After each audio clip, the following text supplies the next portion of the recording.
Ready? 3, 2, 1, start. Mr. Vice Chairman, first of all, I must place on record my grateful thanks to the University Grants Commission for the work that they have done for the advancement of higher education. They have done good work and in full cooperation with the Education Ministry. This, I think, must encourage state governments to establish university grants commissions or committees in their respective states.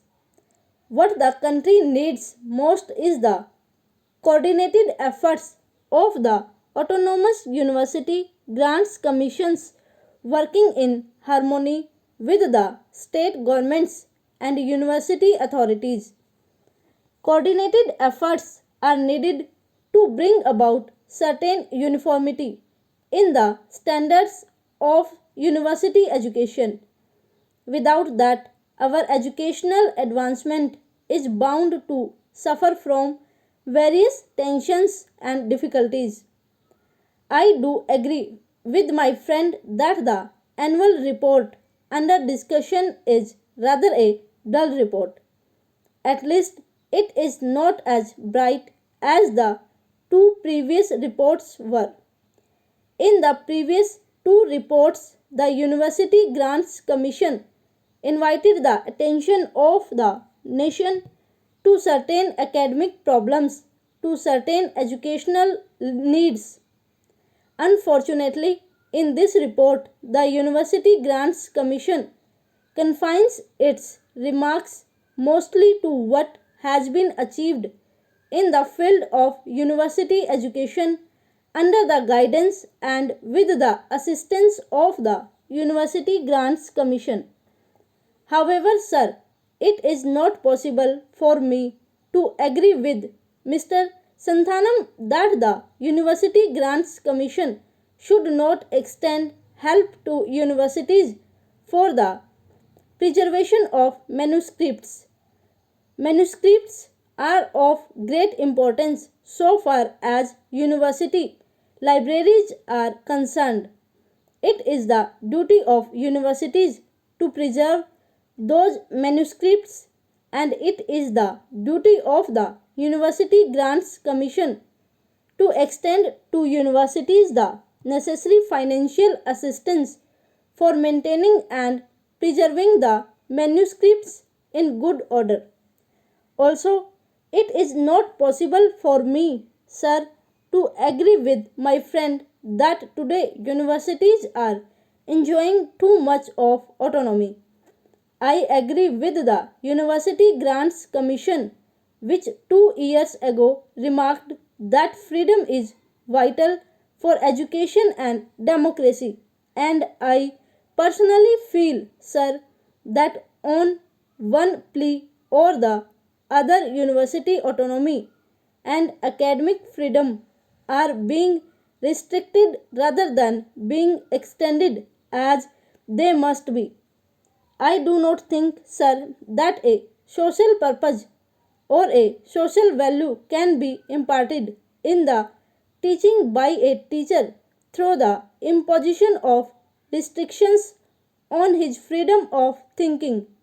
I feel that teachers need academic freedom for discharging their duties in an efficient way. If we take into consideration the affiliated colleges, we will notice that the teachers are subjected to such humiliating conditions that it is not possible for them to discharge their duties to their students, to impart to their students any sense of responsibility or any moral values in their lives. I, therefore, sir, feel that it is necessary to be more careful about the preservation of academic freedom to teachers.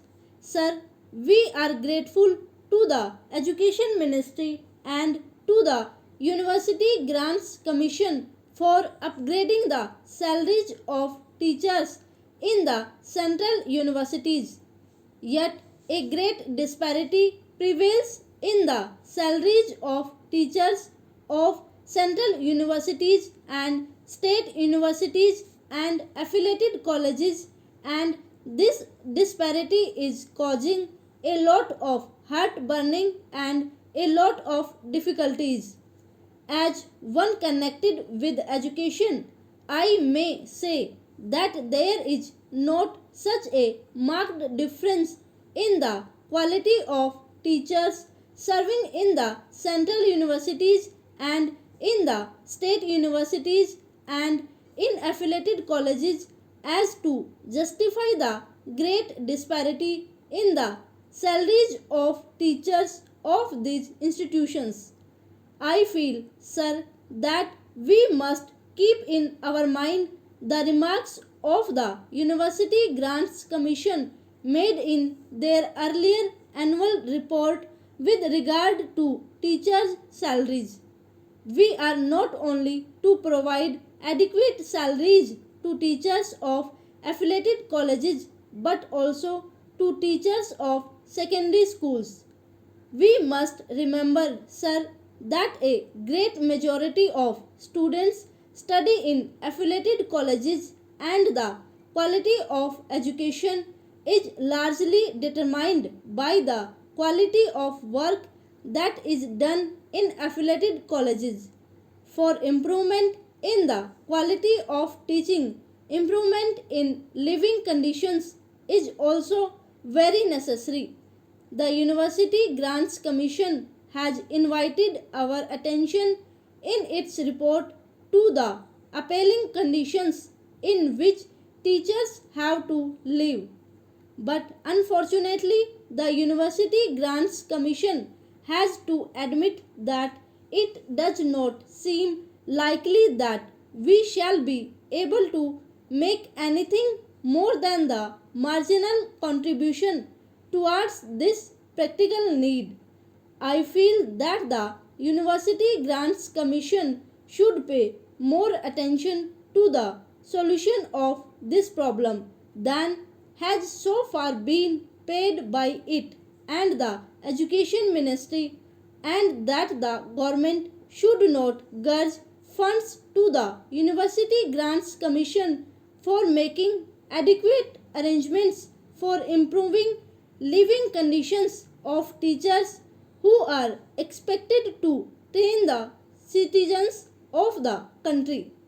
Sir, in the University Grants Commission report, it is maintained that rupees 12,000 should be granted to every affiliated college for the welfare of the teaching staff, and that efforts should be made to provide them with quarters, and that too in the vicinity of the college where they teach.